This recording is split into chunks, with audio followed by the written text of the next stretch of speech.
les limites des systèmes informatiques et réseaux, souvent pour découvrir de nouvelles possibilités ou pour tester leur sécurité.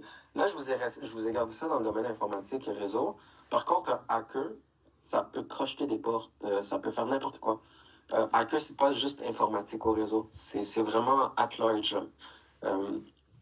Donc, tenez-vous pas juste à information et réseau dans votre tête. Gardez ça comme at large, comme quoi juste crocheter, comme débarrer des coffres, tout ça, c'est du hacking. Donc, c'est exploiter les limites du système. Après ça, vous avez les white hats ou les hackers éthiques. Donc, c'est un professionnel de la sécurité qui utilise ses compétences pour aider les organisations à améliorer leur sécurité en identifiant et en corrigeant les vulnérabilités avant que les hackers malveillants ne puissent en tirer parti. Donc, vous allez être ici. Ensuite, on a les black hats, donc l'inverse de white, donc c'est des hackers qui sont malveillants et qui violent la sécurité informatique pour des gains personnels ou nuire à d'autres, dont la réputation, la crédibilité, tout ça. Souvent en volant des données, en causant des dégâts. Vous allez avoir justement ceux qui volent des données. Et vous avez les Russes qui détruisent tout. Les Russes, ils n'ont aucun intérêt à voler vos données. Les Russes, ils vont juste tout détruire. Ils s'arrangent que votre machine, elle ne fonctionne plus. Donc, il y a plusieurs aspects à ça. Et vous avez le milieu entre le black et le white, qui est le gray hat. Donc, un hacker qui agit sans l'autorisation explicite des propriétaires de système, mais qui, contrairement au black hat, ne cherche pas nécessairement à nuire ou à obtenir un profit. Il peut informer l'organisation de la vulnérabilité après l'avoir testé. Ça, le gray hat, là, je vais vous montrer comment vous pouvez porter ce chapeau-là tantôt. Vous avez des activistes. Est-ce que vous connaissez un groupe d'activistes? Ouais, c'est ceux qui font un peu, comment je peux dire ça? La politique, des raisons comme ça, le genre des changements qu'ils voudraient avoir dans la politique ou des choses, des causes, justement, en fait. Ouais.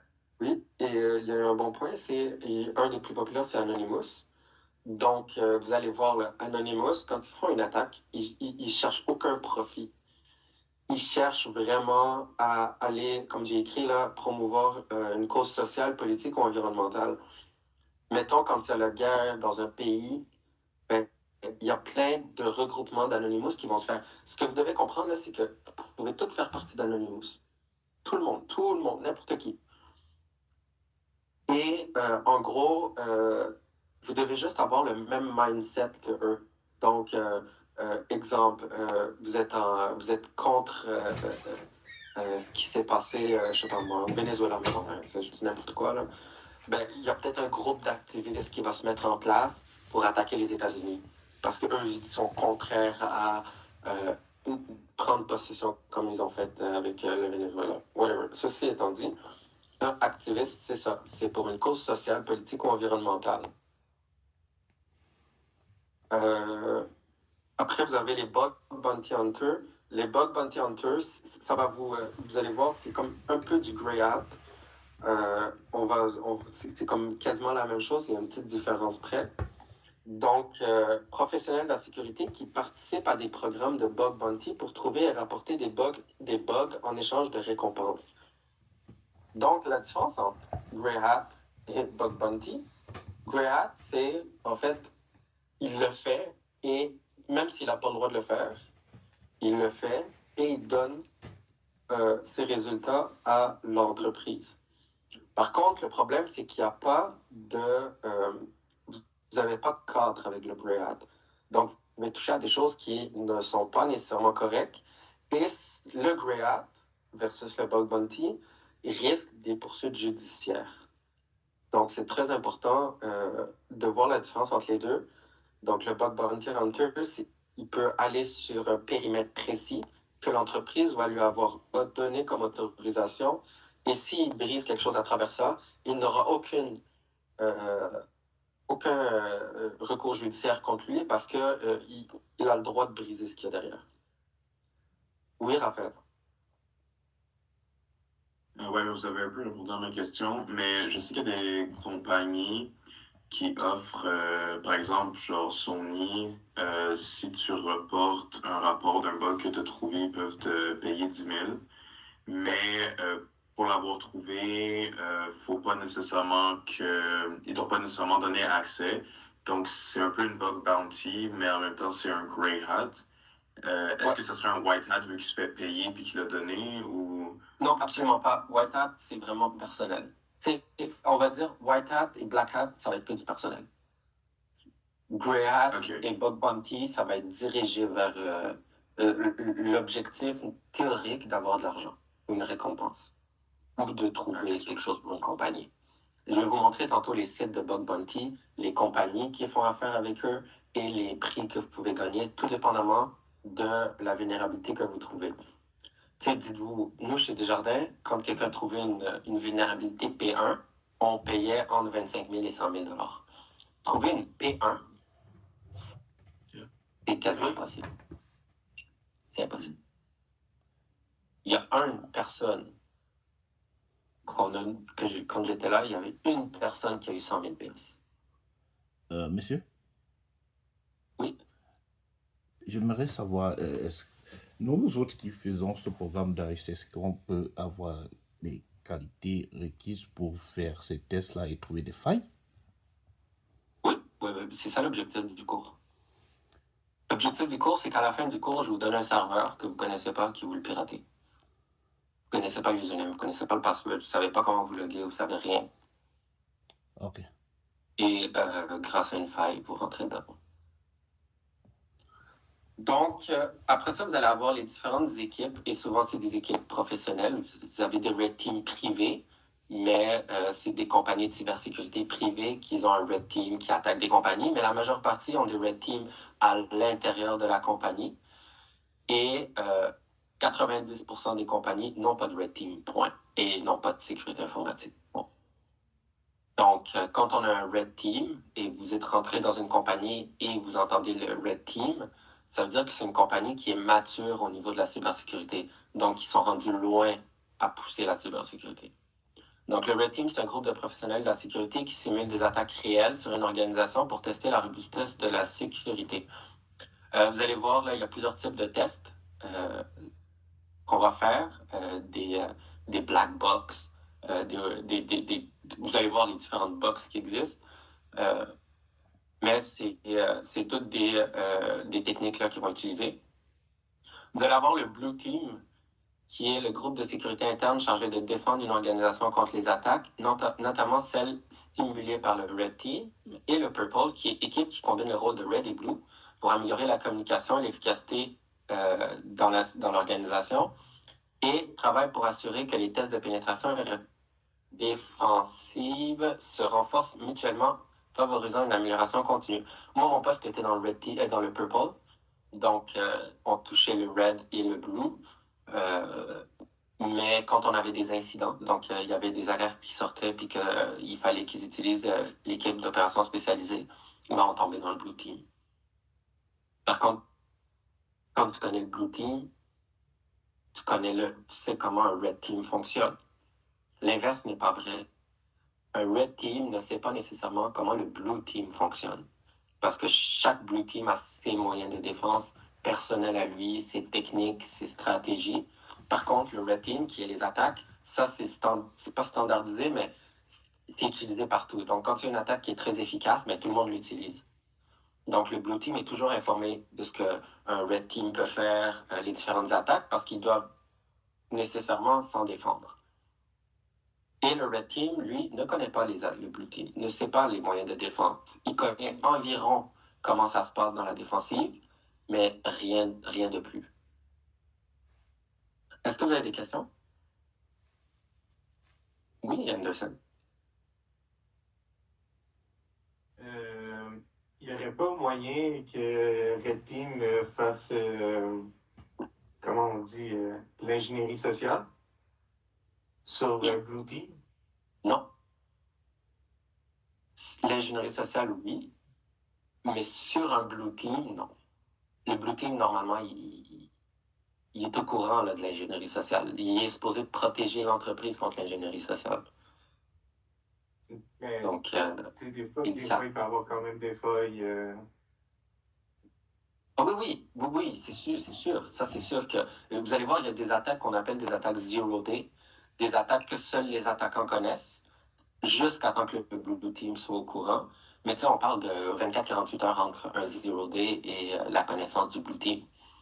Tandis que la défense d'un Blue Team, ça peut prendre 1 à 2 mois avant que le Red Team soit au courant de quelle méthode ils utilisent en défensive.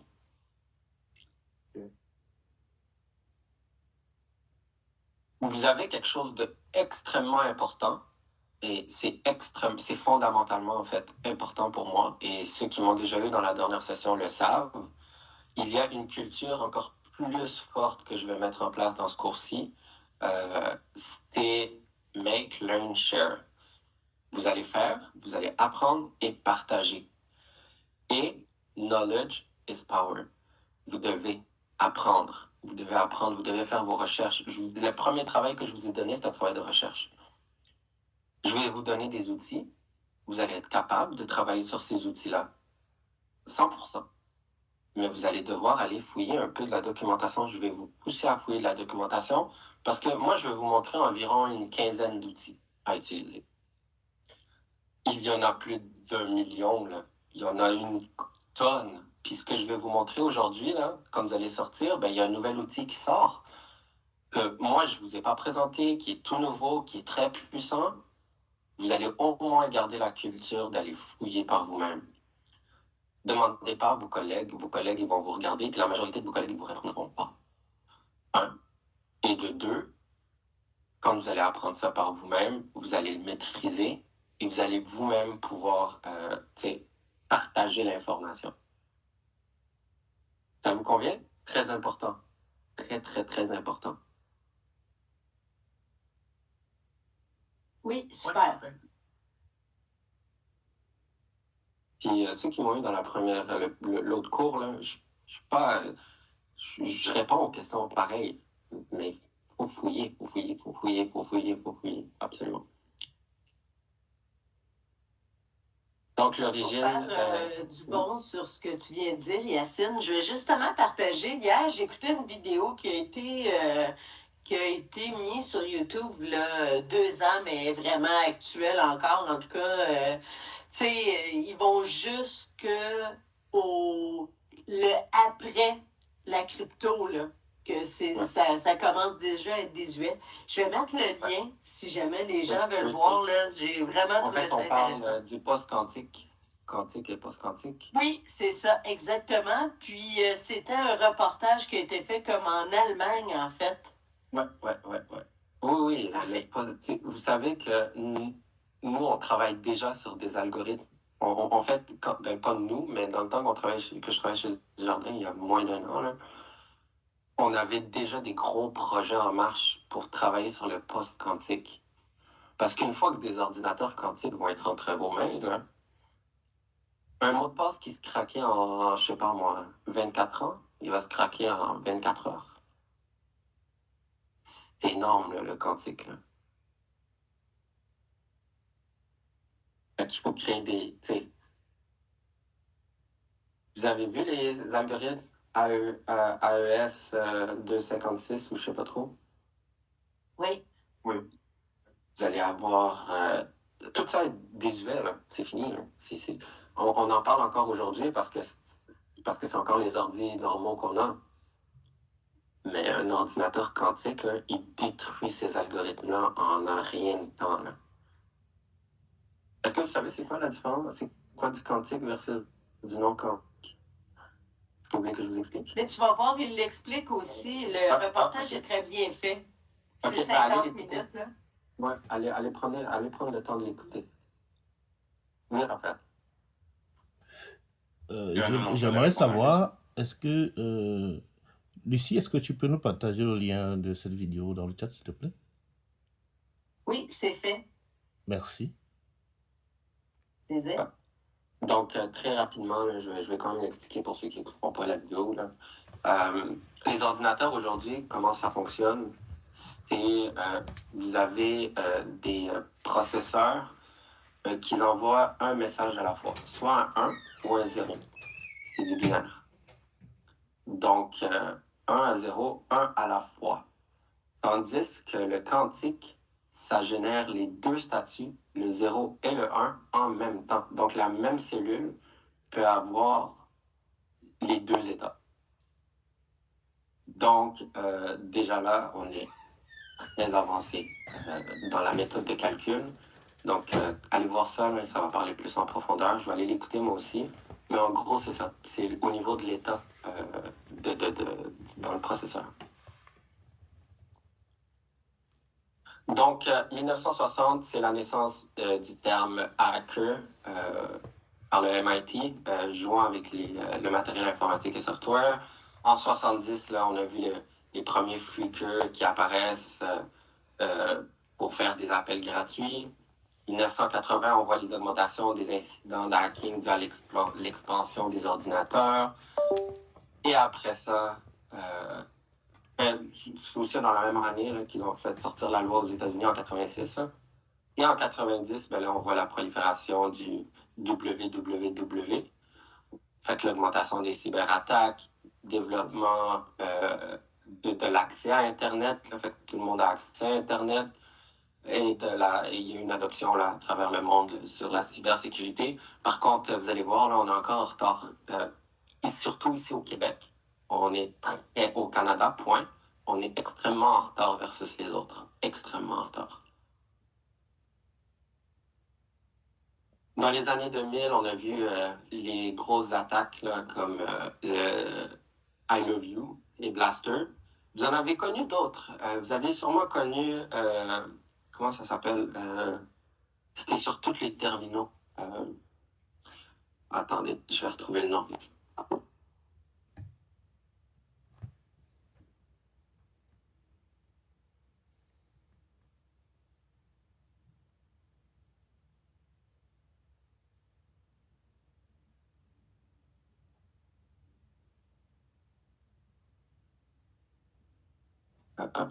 Comment ça s'appelle?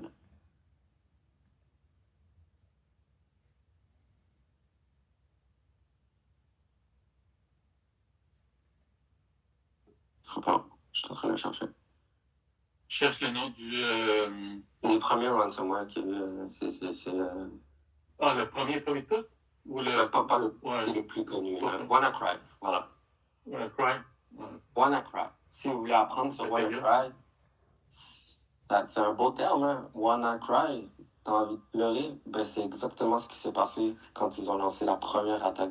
Une des premières grosses attaques des ransomware, c'était WannaCry. Après ça, vous avez vu dans les années 2000, l'entrée d'Amazon, eBay, tous les trucs de PayPal, les paiements en ligne.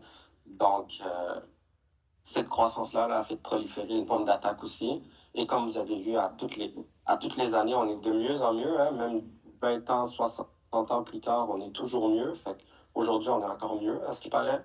Donc, en 2010, là, on a une augmentation encore des attaques par ransomware et la violation. Ça retenait, là, depuis 2010, la violation de données, c'est rendu le flagship là, des gros ransomware. Là. Ils veulent tous voler des données, sauf la Russie qui veut tout détruire. Après ça, là, on a eu en 2020 les attaques de chaînes d'approvisionnement. Les attaques de chaînes d'approvisionnement, est-ce que vous savez comment ça fonctionne? Est-ce que vous savez c'est quoi? Ouais.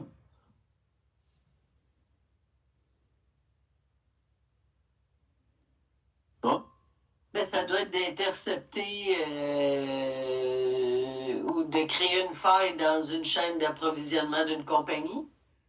Oui, mais ça va encore plus loin que ça. Fait que là, regardez.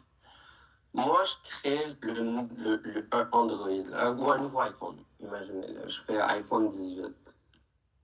Puis dans mon iPhone 18, là, mon iOS, mon logiciel à l'intérieur, ben, il utilise une dépendance dans une librairie que j'ai codée. Donc, je code mon interface, tout ça est fait. Puis là, je dis, j'aimerais ça rendre ça plus beau. Puis là, je vais sur Internet, je vais sur GitHub, et je trouve une belle fonctionnalité à rajouter. Le problème, c'est que cette fonctionnalité, c'est un backdoor. Ça a de l'air beau, ça sert à quelque chose, c'est ça. Retenez quelque chose. La fonctionnalité qu'un hacker va dire, c'est, OK, un développeur va avoir besoin de quelque chose. Fait que je vais le créer pour vrai. Ça va servir pour vrai. Mais à l'intérieur, caché, qu'on dit obfusqué, on va voir ça plus tard, il y a un logiciel malveillant. Fait que là, mon iPhone, il va avoir ce logiciel-là malveillant. Je vais le montrer ça à Steve Jobs. Il va me dire, parfait, je vais avoir le iPhone 18. Et moi, je vais sortir l'iPhone 18 à travers le monde. 20 000 unités, 20 millions d'unités. Mais vous savez que ces 20 millions d'unités ont été toutes compromises. Puis là, tout le monde a dit, mais je clique pas sur... J'ai jamais cliqué sur aucun lien. J'ai jamais fait ci, j'ai jamais... Ben non, c'est sûr, tu l'as acheté, il était déjà infecté. C'est ça, une attaque par chaîne d'approvisionnement. Donc, on rentre avant la livraison consommateur. Un peu comme il y a eu dernièrement avec je pense que c'était des routeurs, une compagnie de télévision, oui, d'Internet en Europe, là, justement. Ils étaient tout oui, compromis. Ça, c'était la même chose. Oui, t'es bien informé, c'est ça. Les routeurs, ils sortaient de l'usine infectés.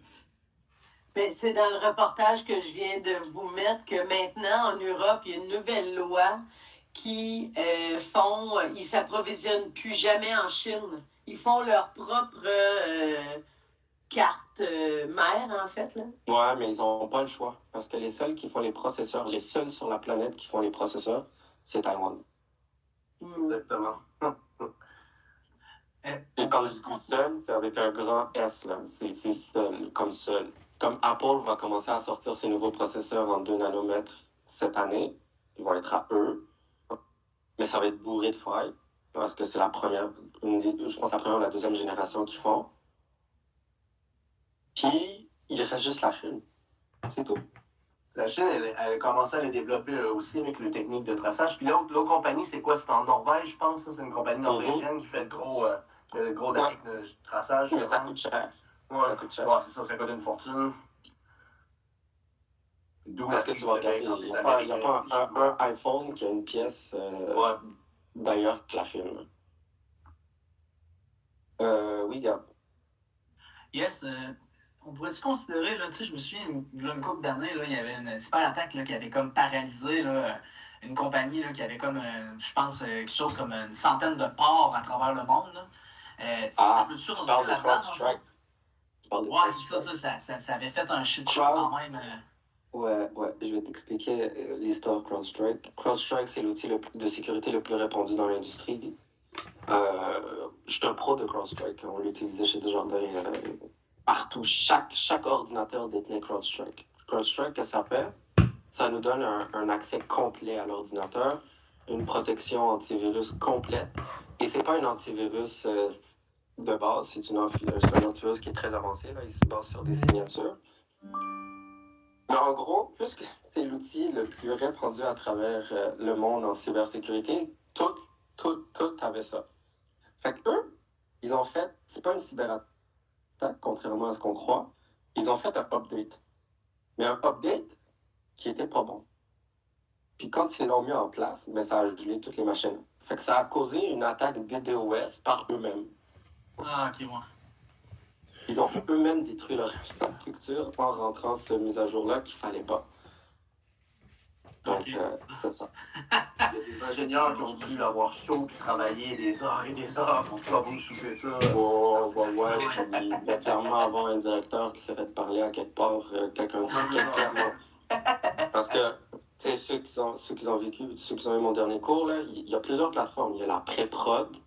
La pré-prod, c'est là qu'on teste notre scrap. Et après ça, on l'envoie dans une autre plateforme qui est développement.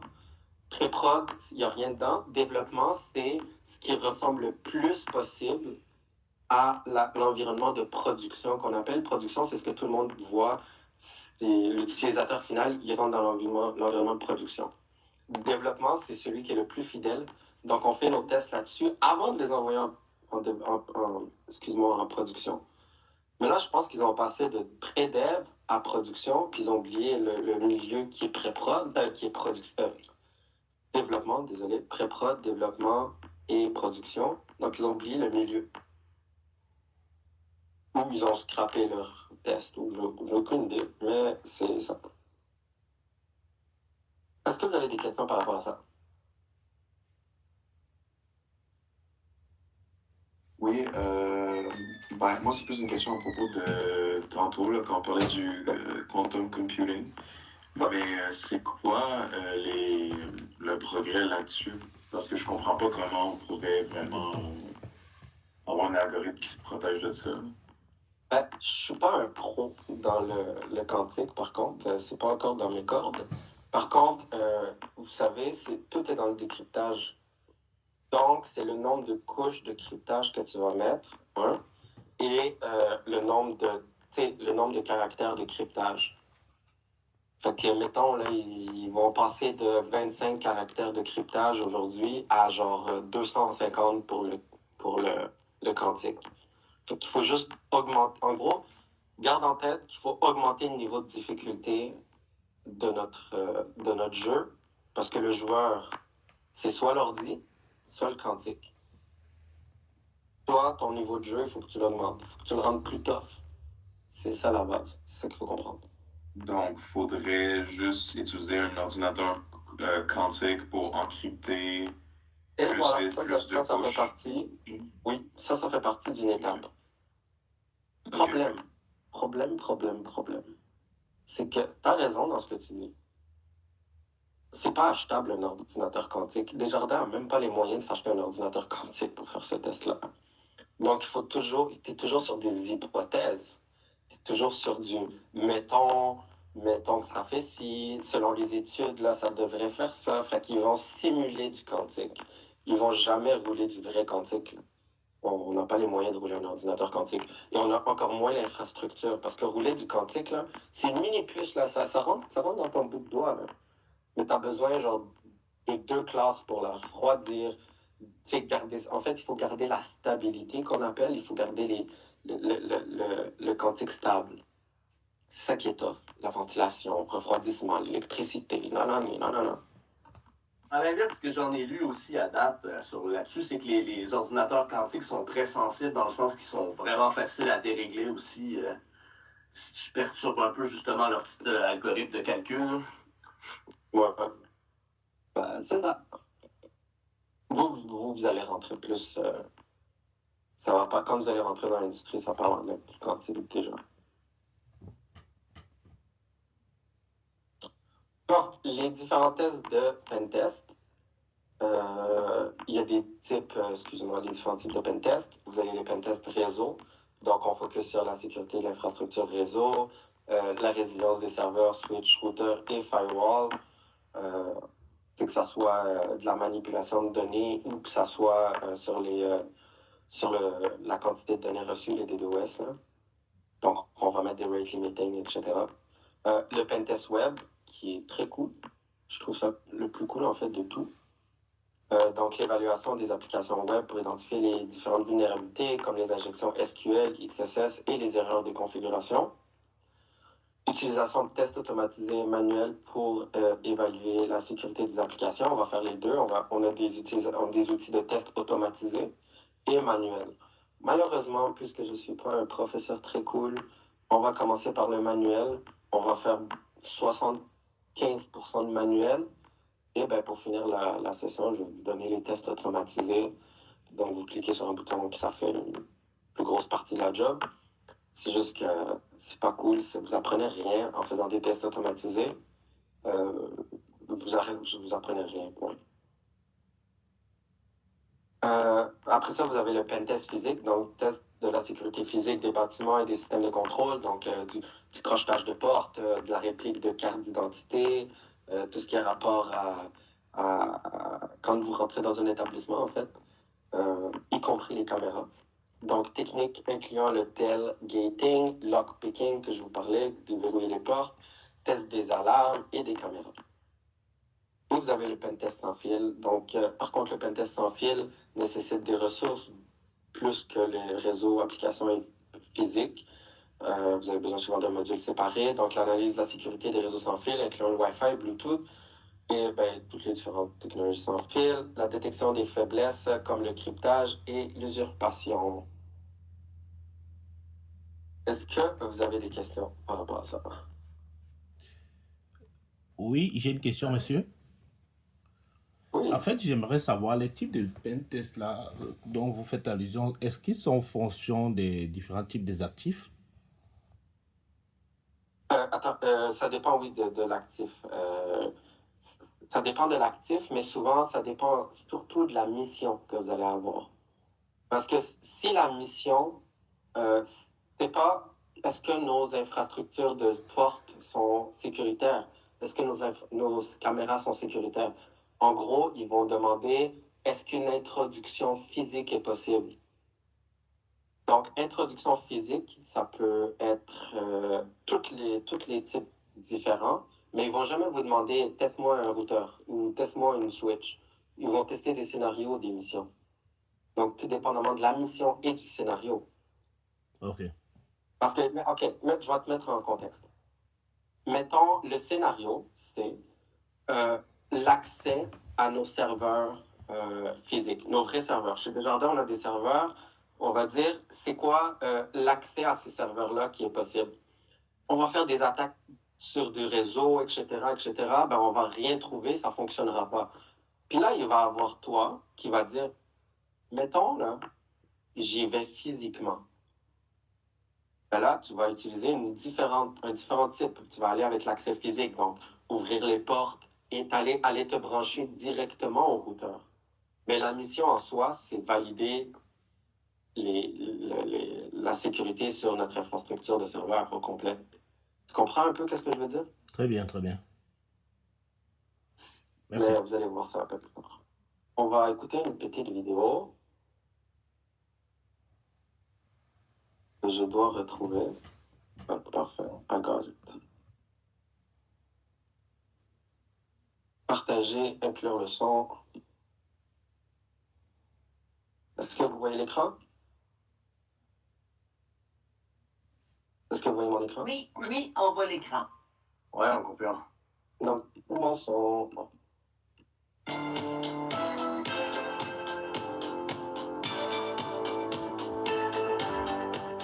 Commençons par un peu d'histoire. Comment les braqueurs s'y prenaient auparavant pour s'introduire dans une banque? Ils pouvaient passer par la cheminée ou par la laverie voisine. En tout cas, c'était l'histoire prévue par Lego. Mais aujourd'hui, à l'heure du numérique, on observe des attaques de plus en plus élaborées et inventives. Les attaquants prennent le temps d'observer et d'analyser leurs cibles avant de se lancer, ce qui rend l'offensive difficile à anticiper ou à éviter. Vous vous demandez de quoi nous parlons? Utilisons un exemple concret. Voici une banque privée, Wavy Bank, qui a de nombreux clients et son propriétaire, le directeur de la banque. En face, un groupe de hackers qui veulent voler et rançonner la banque. Comme pour un braquage, ils commencent déjà par repérer le terrain. Ils parcourent Internet à la recherche d'informations sur la banque. Ils trouvent un communiqué de presse d'un fournisseur de machines à café vendant des cafetières connectées, annonçant son nouveau partenariat avec Wavy Bank. Ils retrouvent le site internet de Wave Espresso. Pas de chance, le site de Wave Espresso est plein de failles de sécurité. Les hackers parviennent à accéder à l'interface d'administration du site et retrouvent la cafetière connectée de la banque. Il s'avère que les cafetières connectées peuvent être contrôlées à distance et ont même accès au réseau interne de la banque. On peut ainsi accéder à un certain nombre d'appareils et machines de la banque. Les pirates trouvent une base de données, le système de contrôle des lumières et même la caméra. Quelques commandes plus tard.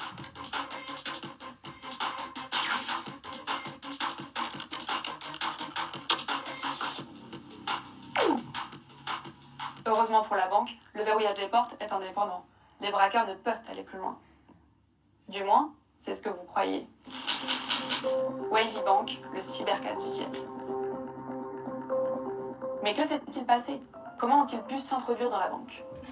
Pour déverrouiller la porte d'entrée, le directeur de la banque utilise une application sur son smartphone. Deux complices sur le coup, utilisant leur téléphone connecté ensemble via Bluetooth. Le premier criminel suit le directeur de la banque pour capturer le signal de son téléphone. Ensuite, il copie ce signal pour l'envoyer à son complice devant la banque. C'est ce qu'on appelle une attaque relais.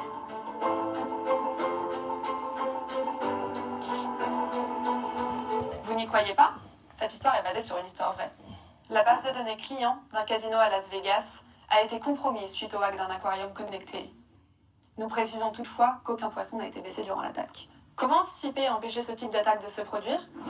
Contrôlez les interconnexions avec vos partenaires. Quels accès ont-ils? Sur quel système? Et jusqu'à quel niveau? Assurez-vous que vos objets connectés sont sécurisés et qu'ils ne peuvent pas être contrôlés à distance pour rebondir sur votre réseau interne. Pour déjouer les attaques relais, Assurez-vous d'authentifier les personnes et d'utiliser les protocoles à jour.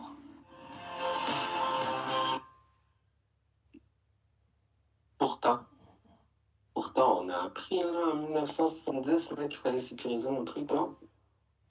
En 1970, il n'y avait pas encore l'Internet des choses.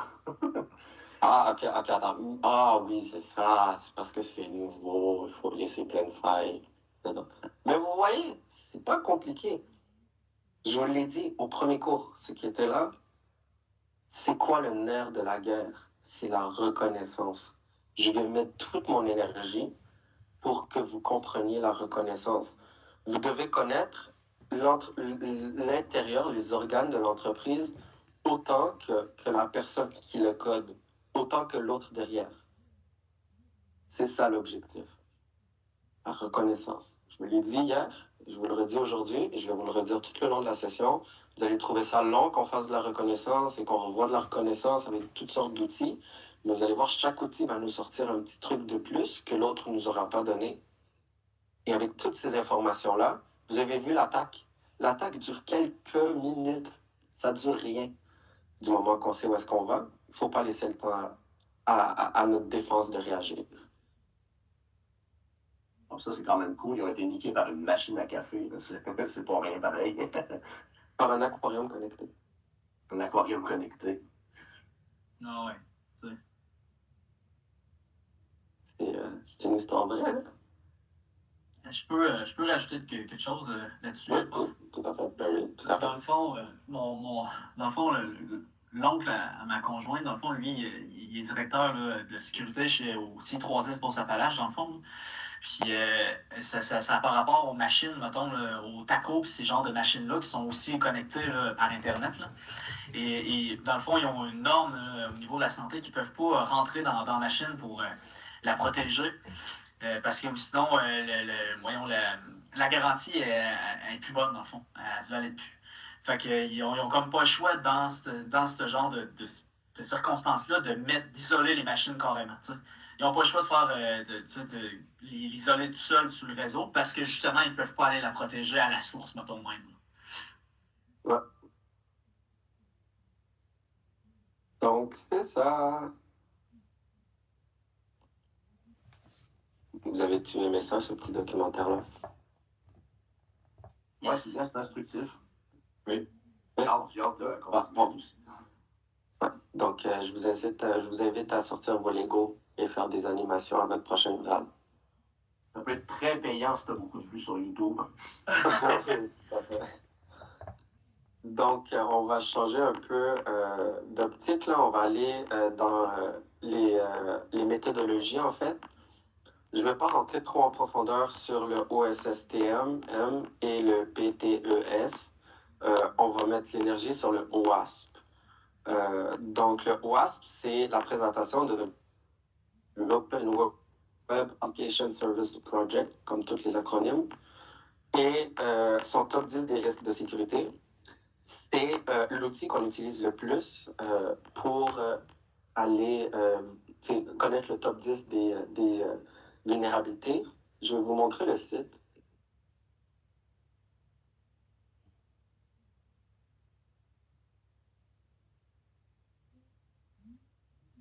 Ça ne devrait pas être long.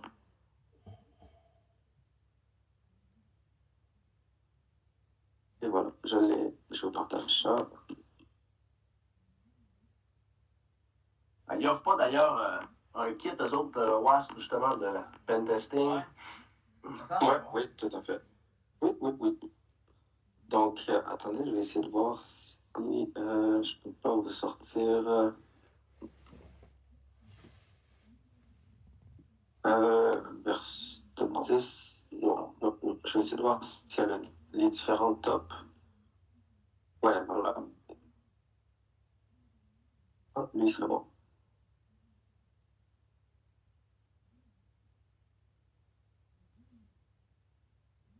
Parfait.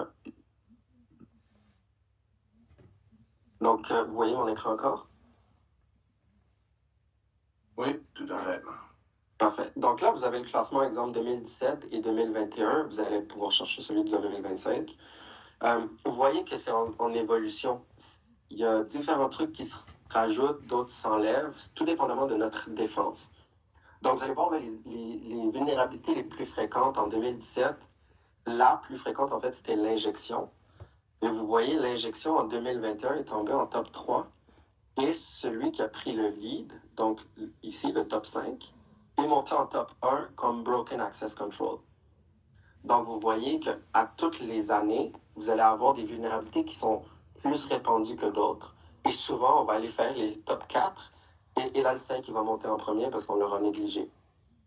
C'est ça qui se passe. Et il y a d'autres cas que des nouvelles infections, des nouveaux types existent. Donc, ici en 2021, ils ont rajouté Insecure Design, Software and Data Integrity et le token SSRF. Donc, vous voyez, c'est sur ça qu'on va se baser et on va avoir celui de 2025.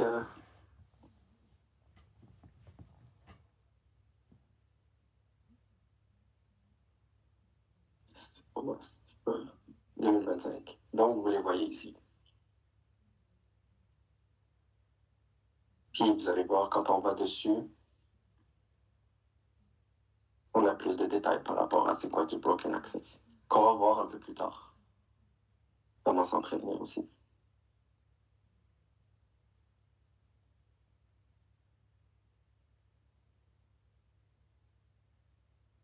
Continuons.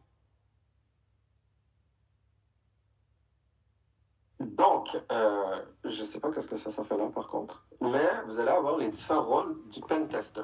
Donc, dans son quotidien, assister aux réunions d'équipe, ce qui va vous prendre à peu près tous les matins de votre journée. Les réunions, là, où est-ce qu'on est rendu, se donner, exemple, nos points. Vous allez avoir dans un pentest, là, dans un groupe, il y aura différentes spécialités. Donc, il y en a qui vont être meilleurs dans l'exploitation, d'autres sur d'autres domaines comme la reconnaissance, etc. Mais mettons, là, quelqu'un qui a besoin d'aide avec un autre coéquipier, ben, il peut dire, ben, moi, j'arrive pas à passer une étape. Puis là, ça serait le bon moment d'en parler en réunion d'équipe. Vous allez devoir donner à votre gestionnaire votre état des lieux, où est-ce que vous êtes rendu et qu'est-ce que vous avez fait jusqu'à maintenant. C'est sûr que c'est très important.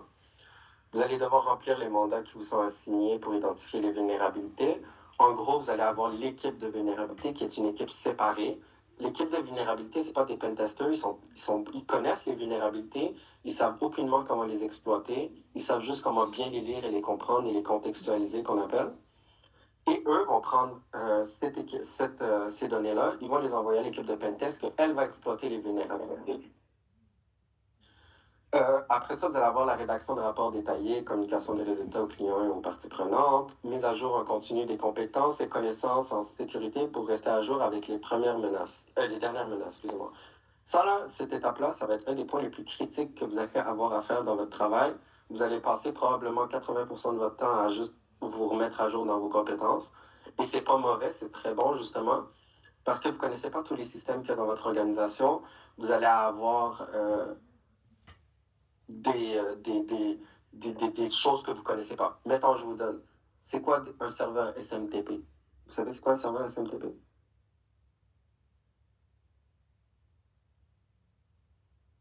Non, c'est un serveur de courriel. Ben oui. Simplement, c'est un serveur de courriel. Ça, on transfère ça SMTP à simple, un serveur qui envoie des courriels. Mais en soi, vous allez voir, vous devez, exemple, le mandat est de pirater notre serveur SMTP, mais vous allez lire le mot SMTP 25 millions de fois et vous n'allez pas savoir c'est quoi SMTP. Donc, automatiquement, vous allez devoir aller chercher des compétences.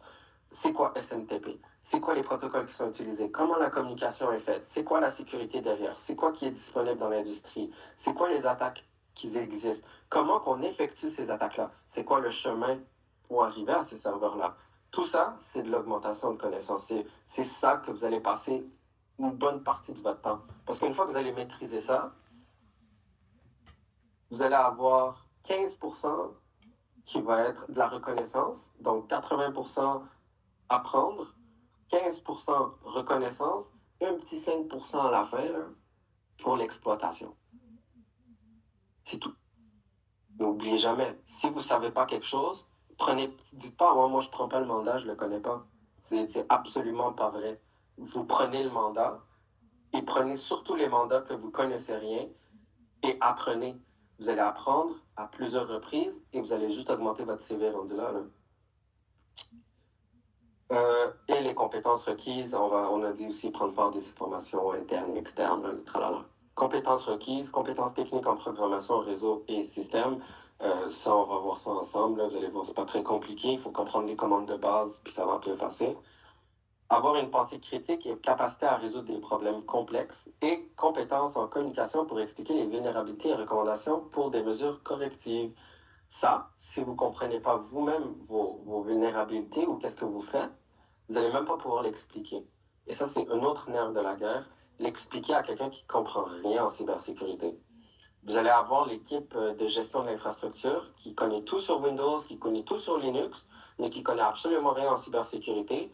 Et quand vous allez arriver, vous allez dire, ouais, mais ton système Linux, il faut mettre à jour ça parce que tu es à risque d'avoir X type, du exemple, buffer overflow sur ton serveur. Ben là, il va dire, ben je comprends absolument rien de ce que tu dis.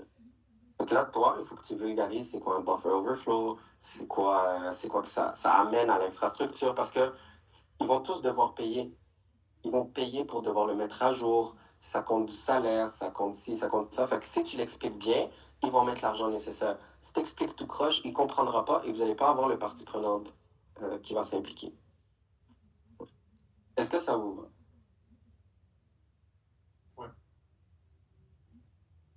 Oui. Parfait. Les responsabilités éthiques. Éthique. Retenez éthique. Éthique. Très important. L'importance de l'éthique dans le pentest. Maintenir une intégrité professionnelle et s'assurer que toutes les activités sont autorisées et transparentes. Protéger aussi la confidentialité des informations découvertes lors des tests. Ce que ça veut dire, c'est que on a nos deux frérots Hernandez et Patoine qui vont travailler probablement sur 4 entreprises différentes, qui vont faire peut-être un pen test. Ben, frère ne doit pas nécessairement dire à l'autre frère ce qu'on a trouvé. Ok, on va le faire. On s'entend qu'on va le faire parce qu'on est une famille. C'est chill. Mais on va pas raconter ça à n'importe qui. Parce que ce n'importe qui-là, il contrôle pas sa bouche. Et là, si ça se répand, vous êtes dans la merde. Donc, l'information, c'est pas la guerre. Oui. La protection, vous détenez les informations. Vous mettez littéralement à nu votre entreprise. Vous avez des informations qui peuvent détruire votre entreprise, qui peuvent enlever. En fait, vous perdez votre job parce qu'il n'y a plus d'entreprise à la fin. Faillite. Cyberattaque, faillite, ça nous coûte 30 millions restaurer nos systèmes, on n'a pas les moyens. Ben trouve-toi un autre job. Tout ça parce que tu as parlé. Donc, il faut faire attention à ces informations-là. Mais on s'entend, on est de la petite famille proche. Faut être honnête, faut être humain. Là. C'est sûr qu'on a des petits trucs cool à raconter, puis on veut tout avoir des petits sujets à nous. C'est fine, c'est correct. Tant que ça reste dans la famille, tant que ça reste dans votre intimité proche, et vous regardez la personne entre les yeux, puis tu dis si tu parles, je perds ma job. Tel que tel. C'est écrit. Quand tu signes ton contrat, tu signes un NDA, un Non-Disclosure Agreement, et qui dit que si tu ouvres ta bouche, ben t'es dans la merde. Tu perds ta job et t'as des poursuites en plus. Donc, make sure ça sort pas. Oui, Raphaël.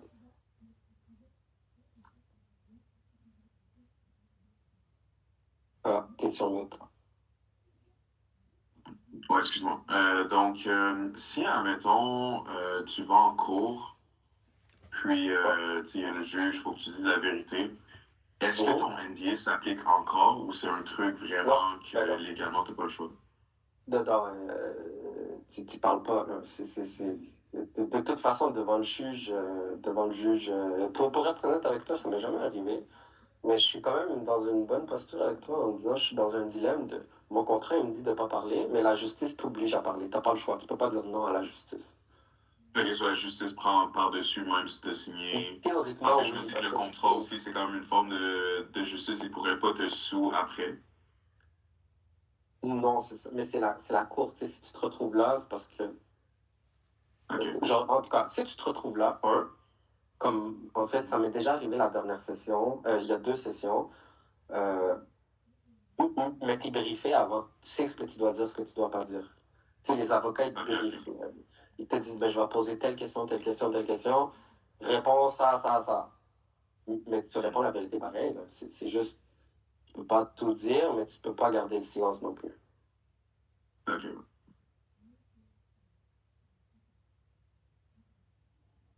Et là, entre vous et moi, ouais, regardez, on est juste 22 avec moi, une petite famille de 22 personnes.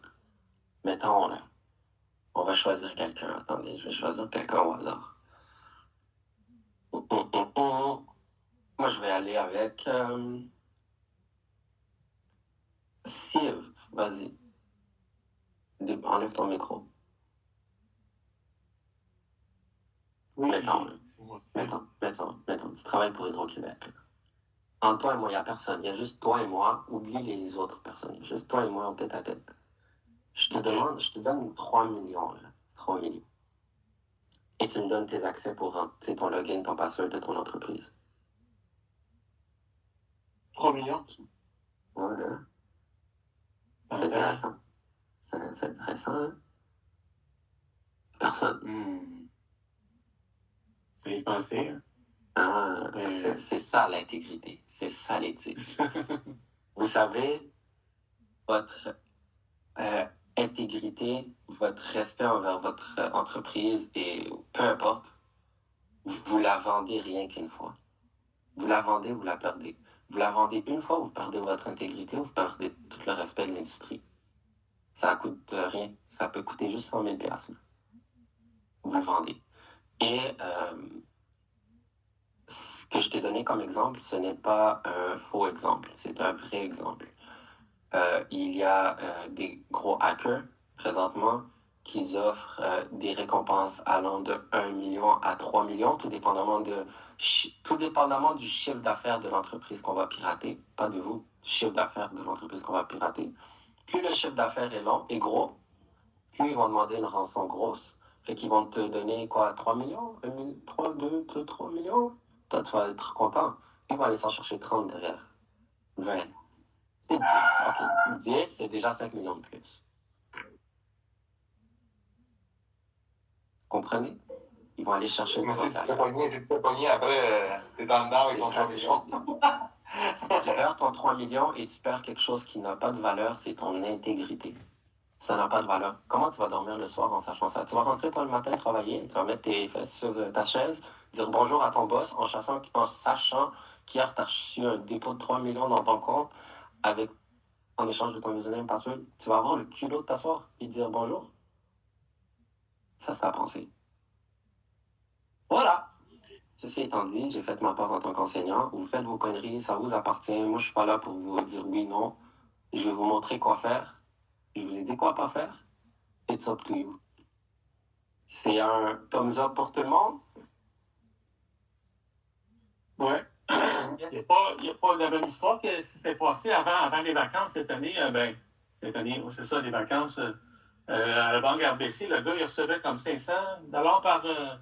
Ouais, c'est fait crasser. Ouais, tant qu'à être là, C'est on 500 $. C'est comme. C'est ça, il a vendu son intégrité là, pour rien. Ouais. Et sa tronche est partout dans les journaux, puis son nom est partout dans les journaux, puis maintenant, va te chercher une job. Va te chercher une job. C'est ça, là, il est barré partout. Ouais. Est-ce que ça vous convient? Mais je suis tout à fait d'accord. Je suis un humain, comme tout le monde, toutes ces 21 personnes devant moi. 3 millions, là, avec genre 0, 0, 0, 0, 0, 0 dans mon compte de banque, ça serait beau à voir. On est d'accord. Je suis conscient. On veut tous ça. Mais essaye de justifier ça dans ton compte de banque après. Ouais. Ben, c'est ça, on le veut, là, on le veut, c'est alléchant, c'est de l'argent facile, c'est très facile, c'est beaucoup plus facile et accessible que vous croyez. Mais, vous la vendez une fois, votre intégrité, elle est foutue. J'espère que même vous regarder dans le miroir, ça va être difficile. En tout cas, moi, je suis pas capable, moi, je serais pas capable. Je parle de moi. C'est bon?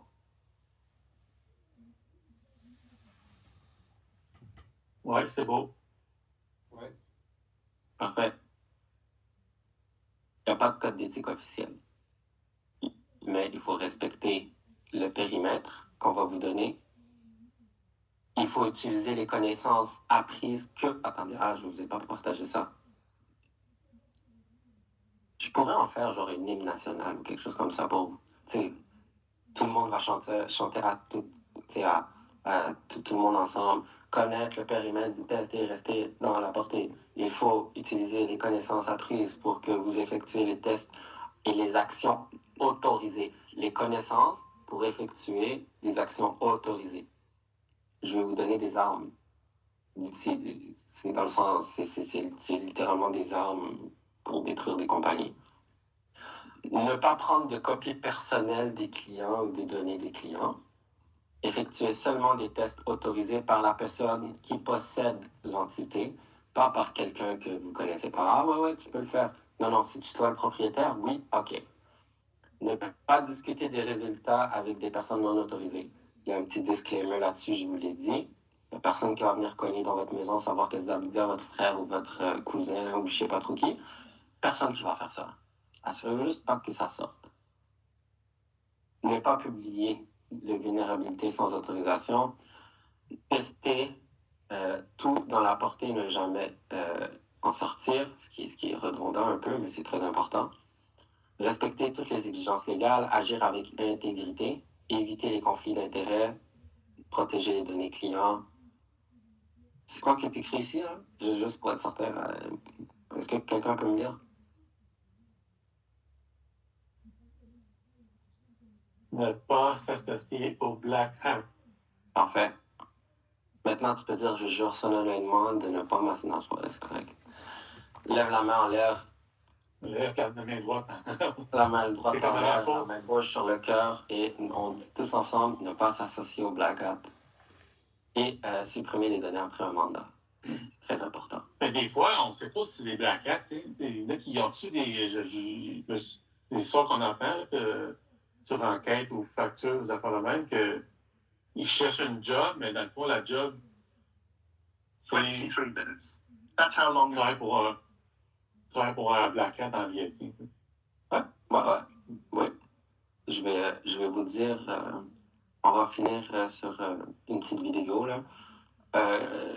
C'est une entreprise, là, les hackers, là. Il y a des gens qui travaillent pour des hackers sans le savoir. C'est pas des blagues, hein. Je vous dis la vérité. On va juste aller écouter un petit truc. Et après ça... Oups. Ce n'est pas ça.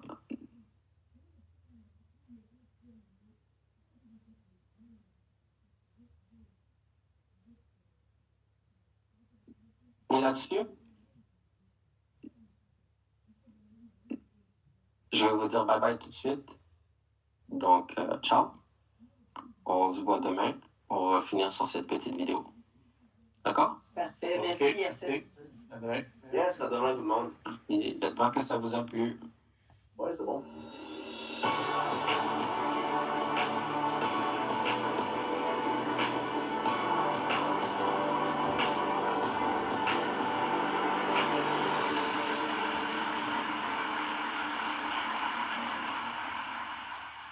Je vais vous faire flipper.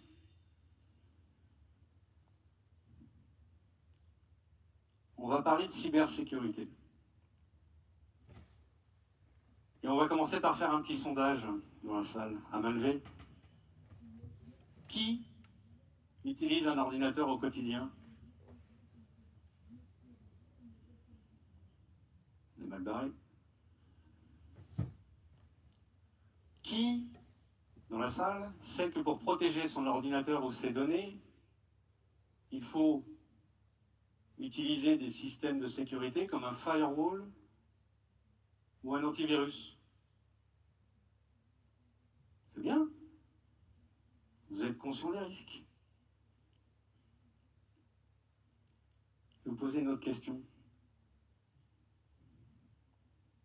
Qui, ce matin en venant à la conférence, en voiture, en métro, a vérifié que le firewall de sa voiture ou du métro était activé?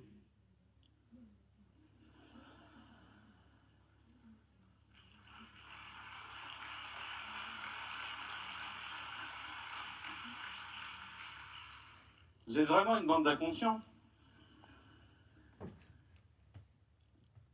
Une voiture, c'est un ordinateur qui roule. Alors, pourquoi vous êtes conscient des risques sur votre ordinateur et pas sur votre voiture ou votre métro? Je prends un autre exemple. Qui, ce matin, a vérifié que le pacemaker de mamie avait son antivirus à jour?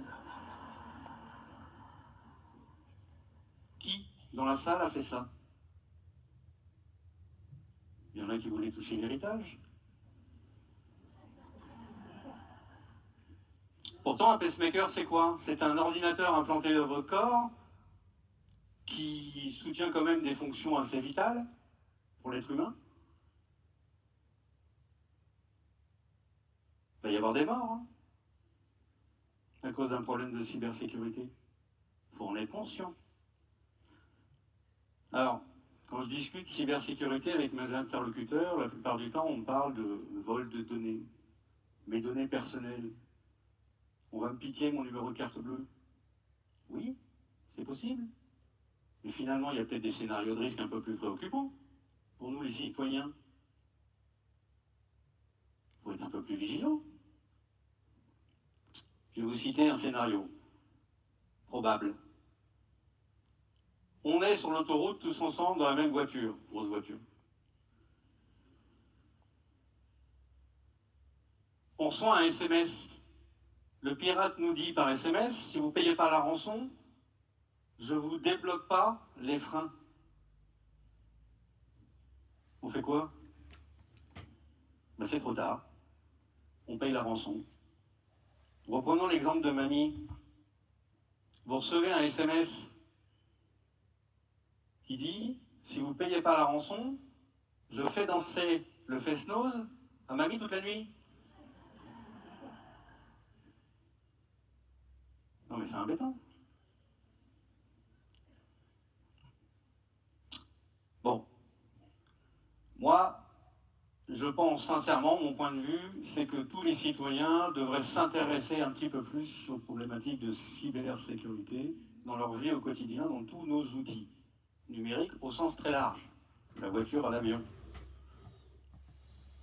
Moi, mon métier, c'est de gérer ces risques au quotidien. Donc mon point de vue, il est très certainement influencé par ce que je fais au quotidien, je vous le concède. Vous pensez peut-être que je suis parano. Qui pense que je suis parano?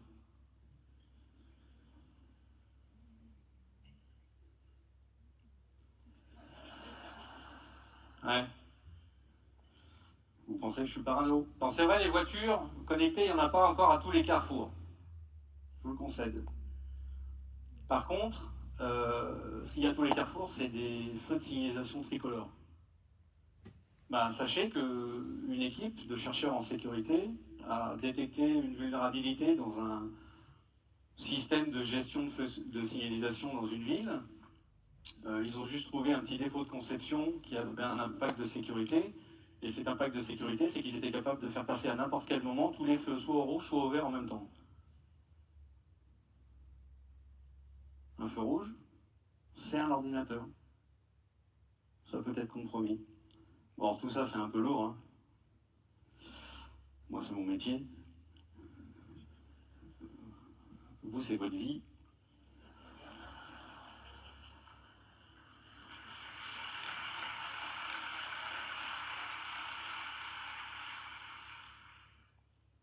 Il faut quand même qu'on essaye en tant que citoyen d'avoir son propre point de vue, sans être des experts dans le domaine.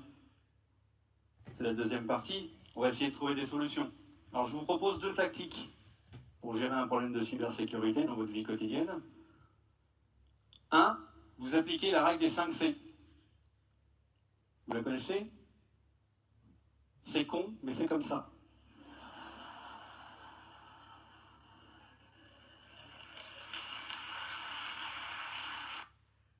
Imagine being able to build an app with your name on it, just by thinking about it. Meet Base 44. On peut faire semblant, prendre les risques de cybersécurité, faire un pas de côté, les laisser passer et éviter de les prendre. Une tactique. Deuxième choix qui me paraît plus participatif. Je vais vous donner 2 trucs pour avoir votre propre avis sur ce problème de la cybersécurité de vos outils au quotidien. Premier postulat, pensez que tous vos objets du quotidien sont des ordinateurs. Ainsi, on l'a bien vu tout à l'heure, vous avez quand même quelques bons réflexes en cybersécurité. Vous allez donc pouvoir transférer vos bons réflexes dans vos outils du quotidien au sens large. Votre chaudière, votre porte de garage, votre voiture, tout. Après, je vous demanderai de vous poser, à chaque fois que vous êtes face à une réflexion sur la cybersécurité, de penser à la nature du fournisseur qui vous donne le service. Si vous êtes face à un fournisseur hégémonique qui vous offre un service et que vous êtes le seul, enfin ce fournisseur est le seul à pouvoir vous rendre ce service, et qu'il utilise une technologie propre qui est la seule à pouvoir vous offrir ce service, vous êtes dans une situation un peu risquée, et on est tous dans une situation un peu risquée, puisque si ce fournisseur ou cette technologie est attaquée, l'attaque sera massive, donc tout le monde sera impacté d'un coup. Donc réfléchissez à ce postulat, tout est un ordinateur. Est-ce que le fournisseur de mes outils numériques est le seul à pouvoir me fournir ce service ou est-ce qu'il y a d'autres solutions? En fait, je pense qu'il faut amener un petit peu de diversité biologique dans nos outils numériques, ce qui nous permettra d'avoir des conséquences localisées, non pas généralisées. Alors, si je prends des exemples qui me concernent plus personnellement, comment j'applique ça dans ma vie de tous les jours? Bon, je vais vous citer 2 exemples. Ma fille a eu un petit accident, elle est tombée, elle va bien, maintenant. On a donc été à l'hôpital. À l'hôpital, elle a été surveillée par des scopes, des dispositifs médicaux connectés à un réseau informatique. Bon, moi j'ai fait mon analyse de risque. Un réseau informatique, ça s'attaque. J'ai besoin de pouvoir prévenir une infirmière ou un docteur si ma fille, il y avait trop de trucs rouges qui arrivaient sur les scopes. J'ai décidé de rester dans la salle avec elle. J'ai fait mon choix. À vous de faire votre choix en conscience des risques pour vous et vos proches. Un autre sujet qui nous concerne tous, c'est la démocratie et les votes. Enfin, je crois que ça nous concerne tous. Certains voudraient, espèrent, je ne sais pas, voudraient qu'on vote sur des systèmes électroniques. C'est une possibilité. Maintenant, quand on essaye d'appliquer la petite méthode que j'espère vous allez appliquer, qu'est-ce qui se passe? Une machine qui sert à faire les votes, c'est un ordinateur. Donc déjà là, on reprend nos réflexes. Généralement, cet ordinateur va être vendu à toutes les mairies et il va y avoir un seul fournisseur. Moi, j'ai fait mon analyse de risque. Je préfère le système où je vais dans une mairie, où je dépose ma petite enveloppe. C'est juste mon choix. Donc les choix que vous avez à faire avec cette petite méthode, ça sera les vôtres. Vous les ferez en conscience et en fonction de vos risques à vous, ou ce que vous acceptez pour faire des risques. Donc, en résumé, il est, à mon sens, important que tous les citoyens sachent prendre en compte de manière autonome les aspects de cybersécurité dans leur vie au quotidien. Une fois que vous avez analysé et pris conscience de vos risques, en utilisant le postulat et la question sur l'hégémonie des fournisseurs, vous êtes amène tout seul, sans être un expert technique, de faire vos choix. Mais rappelez-vous d'une seule chose, tous les outils numériques que vous utilisez au quotidien, ce sont des ordinateurs. Je vous remercie de votre attention, dans tous les sens du terme.